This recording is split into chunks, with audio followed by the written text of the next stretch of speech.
mortgage debt, or really anything else usually go up the longer the bond's maturity.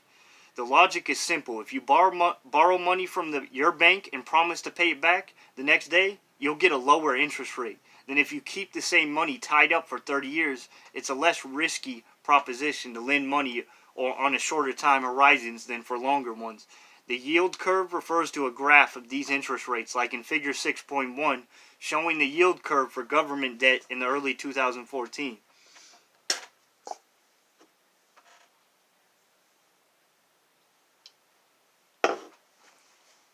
Because of the outcome, the great debate between William McChesney Martin and Alan Sproul in the 1950s, the Fed had largely become the business of investing in short-term government debt for more than half a century. When the financial crisis of 2008 hit, as a result, the conventional monetary policy had already provided the answer it could give.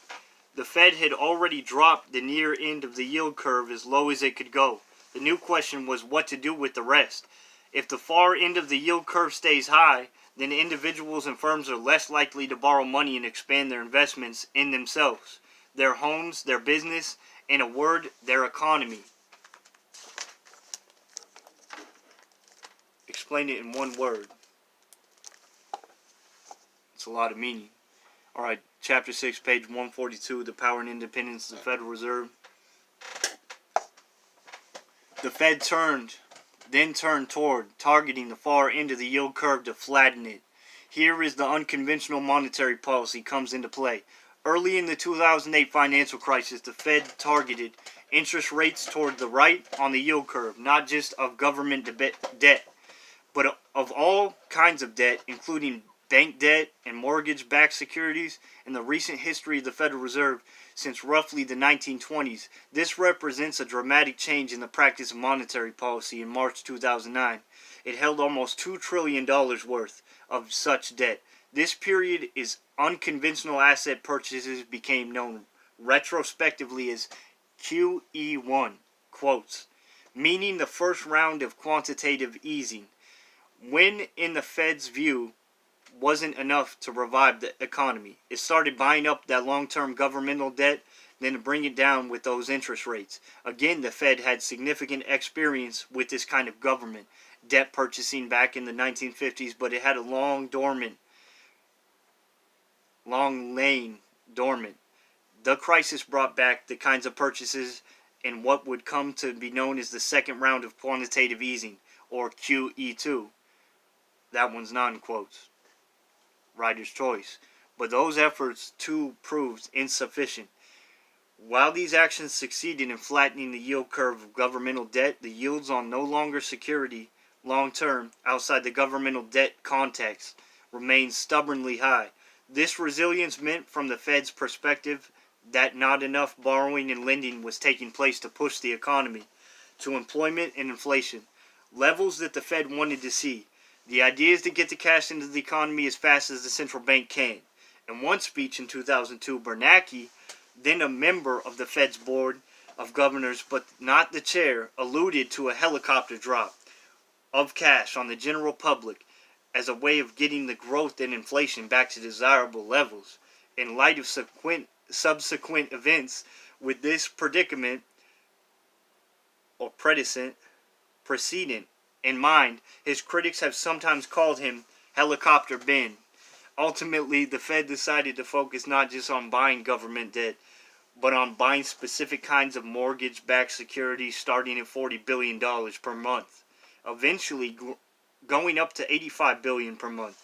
This program ended in October 2014. By the end, the Fed had extended the balance sheet from roughly $800 billion in 2008 to almost $5 trillion at the end of QE3, quantitative easing. In that peculiar jargon of central bankers actually meant that the central bank had in fact sextupled, extrapolated, okay, I think they meant to say six, but they're trying to have sex on the Federal Reserve Bank books. You know what I'm saying? There's some sick fucks out here. The size of the balance sheet. Anyway, now this ain't Jekyll Island, but shit, they have those meetings, you know what I'm saying? The goal again of unconventional monetary policy is to flatten the yield curve. But even quantitative easing wasn't enough from the Bernanke's Fed's perspective to do more. The Fed engaged in what is others called forward guidance, or the clear announcements of the external indicators that will guide the Fed policy. That is, the Fed announces that its unconventional approach to flattening the yield curve will continue indefinitely until, say, inflation ticks above 2% or unemployment falls below 6.5%. The idea here is that the market participants will worry that the central bank's commitment to easy money won't last long enough to be relevant to their long-term borrowing considerations, and so they sit on their cash and await more uncertainty. Sextuplets. Forward guidance is a kind of Ulysses contract for the Ulysses contract. They write that twice. It binds the central bank to mast of its own in an effort to convince participants in an economy that the Fed will honor its commitment to a certain policy for a certain period of time.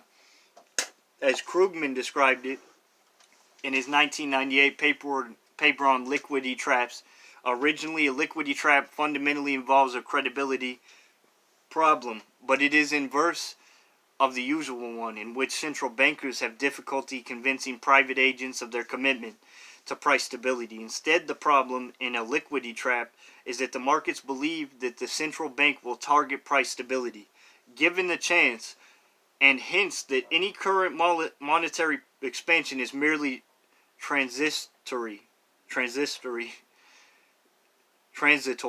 There we go. The solution is forward guidance. The central bank must commit that its monetary policy will in fact be effective.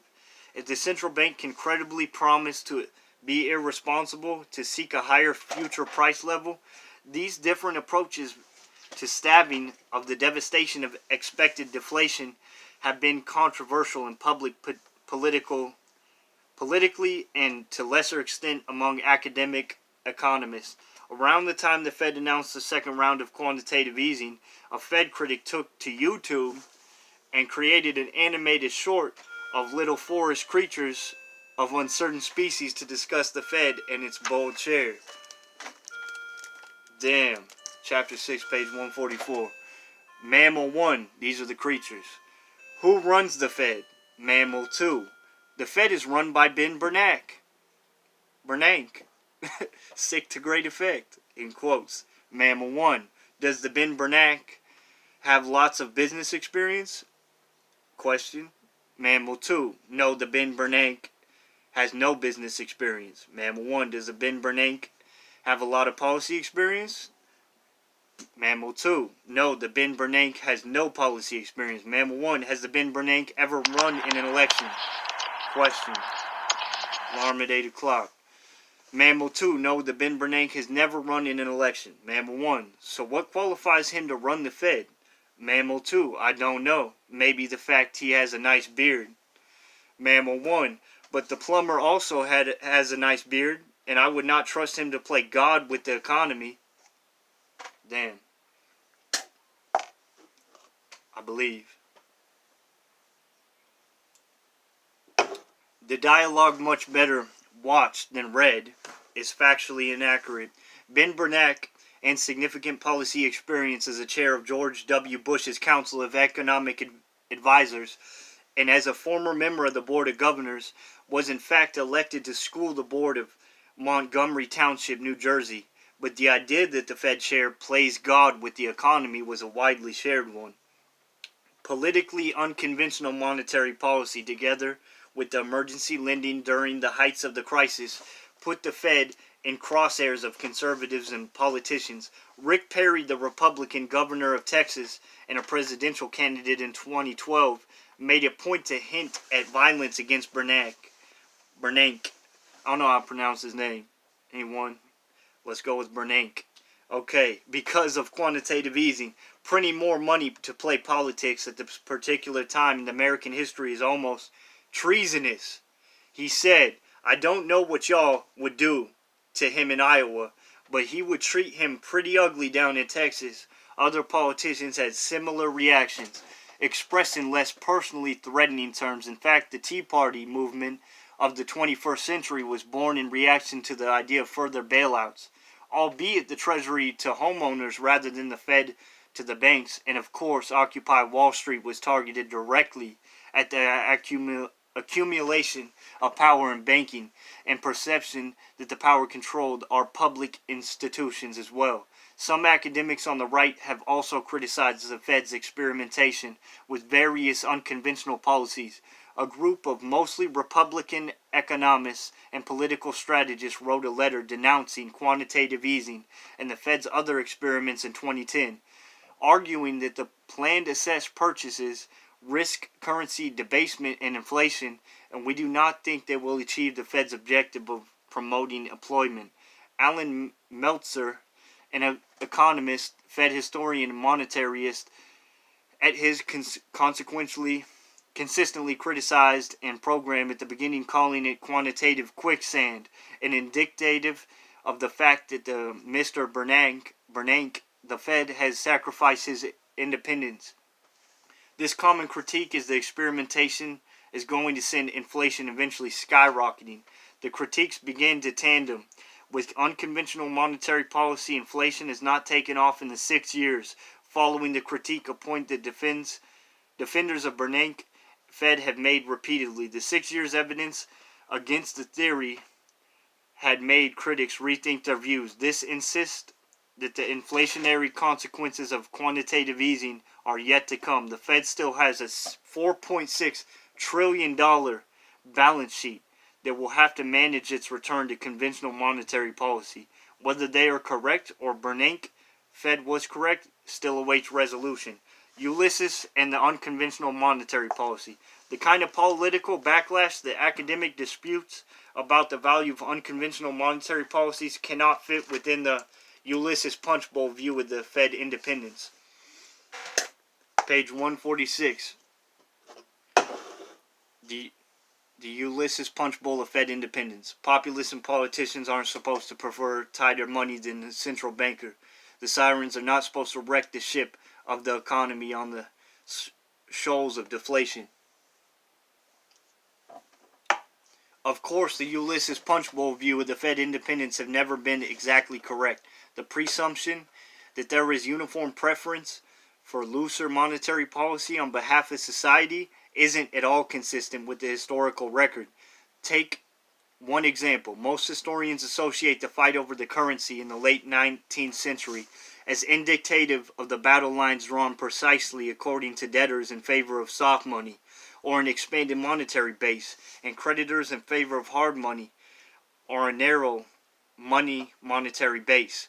These arguments usually include a citation of William Jennings Bryan, the great commoner of the three-time Democratic Party presidential candidate, who famously insisted he and his followers shall answer hard money enthusiasts demands for a gold standard by saying to them, "You shall not press down upon the brow of labor this crown of thorns. You shall not crucify kind upon a glass cross of gold." And yet, political scientist Jeffrey Frieden, discovered by analysts analyzing congressional census data around the debates that districts with larger debts favored the gold standard. Rather than sought to rebuke it, similarly, in Pennsylvania, during the colonial period with surprisingly few expectations, the issuance of paper money, that bugaboo of the creditor class, was supported by both urban and rural dwellers. By merchants, artisans, shopkeepers, and farmers in Pennsylvania, paper money was virtually an apple pie of motherhood, issued throughout the colonial period, or as banking and political historian Bray Hammond described them, both the Jeffersonian and Jacksonian agrarians, that's it, were a rigidly hard money lot. The point is that the scramble of monetary politics is the post-2008 crisis, and particularly new. Indeed, it may be that the intellectual and political heirs to the William Jennings Bryan's anti-bank, anti-deflation populists, and Rick Perry and Ron Paul's anti-banking, anti-inflation populists and libertarians, This kind of popular opposition to Fed policy is often misinformed, perhaps reluctant to concede empirical counter-arguments, and maybe ultimately be wrong. But these divisions demonstrate a different kind of political threat to the Federal Reserve than the Ulysses Punchbowl conception of Fed independence would predict. Conclusion: the central bankers are as a judge. This breakdown of the Ulysses Punchbowl function of the Federal Reserve doesn't mean that separating some of the Fed's functions from day-to-day electoral politicians is unnecessarily in the face of deflationary rather than inflationary pressures. In fact, the very opposite could be true. If there is a partisan movement in favor of economic policies that could result in a deflationary spiral, we would face the Great Depression redux. Keeping the power trigger such as a consequence away from the partisan politics seems like a desirable goal for the institutional design of central banks, but it is also a different theoretical frame. It may be that the frame of independence is one that we already widely accept in society: judicial independence. The U.S. Constitution gives the federal judiciary life tenure, the effective budgetary independence that is, while they can't print their own money or raise it independent or congressionally appropriations, the Congress cannot constitutionally lower judicial salaries. The reason is so that to the fullest extent possible any determinations that favor politicians occur either because the law compels it or because the judge and the politician share the same worldview. The idea that the judge is currying favor with the politician in hopes of further appointment or out of fear getting her salary removed or taken off the table, it's not a perfect term, but it is one that most recognize as important balance between democratic values. The politician gets to appoint the judges from the validity, in some degrees technocratic, objective judgment. The judges decide the cases, not the politicians. The crisis and the reactions to the unconventional monetary policy suggest that the Fed is often performing a delicate, adjudicative function, not a simply technocratic one. The problem with the technocratic Ulysses contract view of central banking are two fractured constituents mentioned above. While the economists are endorsed actively ethnically the Fed's approach to the proto-crisis, post-crisis monetary policy, the technocratic view is far from uniform. And again, the populists aren't clearly clamoring of prosperity, of ways of inflation contra the Ulysses Punchbowl view. At least in crisis, and arguably in other times as well, as the central bank isn't resolving time inconsistency, the economists have placed as the center of their theoretical defense of central bank independence. They are evaluating conflicting views of uncertain empirical information analyzed within a model of the economy and refracted through the central banker's own personal experiences and values. If the summary of the central banking function is correct, then it is tempting to throw out the entire enterprise of central banking as politics by another name. The conclusion goes too far. Without question, central banking practice is plagued by uncertainty, model failures, imperfect data, and even central banker ideology. But central bankers at the Fed aren't throwing darts at a decision tree, nor is there any evidence of venality and corruption. Instead, they are advocating between conflicting views of the uncertainty, those failures, these ideologies, to judge against those competing concepts. Central bankers at the Fed are using the technical apparatus of empirical and theoretical macroeconomics to reach a consensus. They create a policy conclusion. When the conclusions are contested, as they often are, we need an institutional framework for the resolving of these conclusions. The central bankers as independent chaperone is not the correct model. The central banker as an independent judge may be much better.